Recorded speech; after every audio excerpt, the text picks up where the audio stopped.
그 페북 글인가요? 네. 네네. 저는 이게 저희 최고위 비공개 최고위를 갑자기 열었을 때 저는 박주민 의원 글을 봤어요. 이때 명확하게 어떻게 프레임을 지었냐면 헌법 구태타다 이렇게 이제 프레임을 딱 씌웠더라고요. 맞아요. 네. 어떤 의미인지 좀 설명 좀 해주시죠. 아니 실질적으로 그 헌법을 전복시키려는 시도로 볼 수밖에 없습니다. 무슨 얘기냐면 네. 예전부터도 그 논란이 된 적은 있었는데요. 권한대행이 마치 대통령인 것처럼 할 수 없어요. 그렇죠. 왜냐하면 선출되지 않았습니다. 네. 그렇기 때문에 대통령의 권한을 적극적으로 행사하는 건 안 된다라고 해왔고요. 그래서 대통령 몫의 헌재재판관이라든지 이런 네. 쪽에 대해서는 자기가 지명하고 임명하는 건 안 된다. 다만 국회 선출목이라든지 네. 대법원이 이제 제청한 경우에는 그거는 헌법기관 구성의 책무에 따라서 자동적으로 기계적으로 하는 거기 그렇죠. 때문에 그건 네. 오히려 해야 된다라고 했는데 해야 될 책무로서의 마흔역 재판관 임명은 안 하다가 네. 지금 대통령의 권한이라고 할 수 있는 대통령목 2명의 후임을 자기가 지명하고 임명을 하겠다는 거예요. 그렇죠. 그러니까 이거는 해야 될 책무는 위반하고 없는 권한을 행사하겠다는 거기 때문에 네. 헌법에 대한 직접적인 어떤 쿠데타, 헌법에 네. 대한 어떤 엄청난 그 폭력, 가해행위다라고 볼 수밖에 없고 네. 더 심지어 2명을 이제 지명을 하겠다는 건데 그 중에 한 명이 이완규예요. 네. 네. 아시죠? 이완규 법제처장. 아주 유명한. 현직 법제처장인데 네. 12월 3일 작년 12월 3일 내란이 있었던 다음 날 12월 4일 날 안가에서 4인 회동이라는 게 있었어요. 네.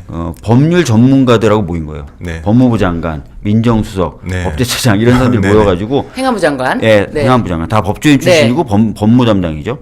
그래서 무슨 얘기했냐 그랬더니 그냥 저희 환송식 비슷하게 개인적인 자리를 가졌다라고 했는데 개인적인 자리를 왜 안가에서 가졌는지도 모르겠고 그럼요. 왜 그 사람들만 모였는지도 모르겠고 참고로 안가를 이용하려면은 대통령의 허가가 있어야 될 겁니다. 그렇죠. 그래서 이것은 내란 이후에 어떤 절차 흐름 이런 것들 설계하거나 또는 어떤 수사가 시작될 걸 전제로 그걸 덮으려는 기획 회의를 했을 가능성이 크다라고 지금 저희들이 보고 있는 거예요. 네. 그러니까 그런 혐의를 받고 있는 사람이고 네.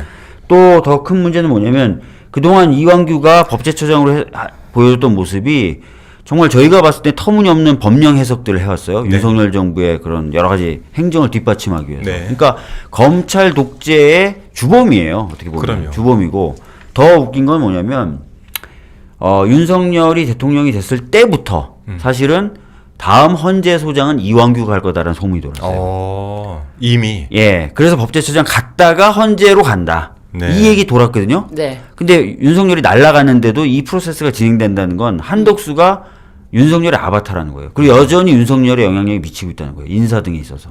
그러니까 네. 이게 그 직위원 판사가 쏘아 올린 윤석열의 탈옥이 네. 이 내란이 지속되는데 그 굉장히 큰 역할을 하고 있는 거예요. 근데 오늘 최기상 그 판사 출신의 저희 그 재선 의원께서도 그 글을 쓴 걸 보면은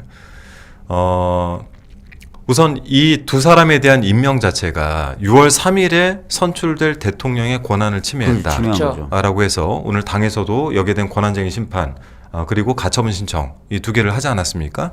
이완규란 사람이 정확히 어떤 사람입니까? 일단 이완규에 대해서 박지원 의원님께서 좀 법제처장에 대해서 네. 팩폭을 날리신 영상이 준비됐어요. 이번엔 영상입니다. 네, 함께 보시죠. 어떤 사람인지 한번 같이 보시죠. 네. 법제처장님,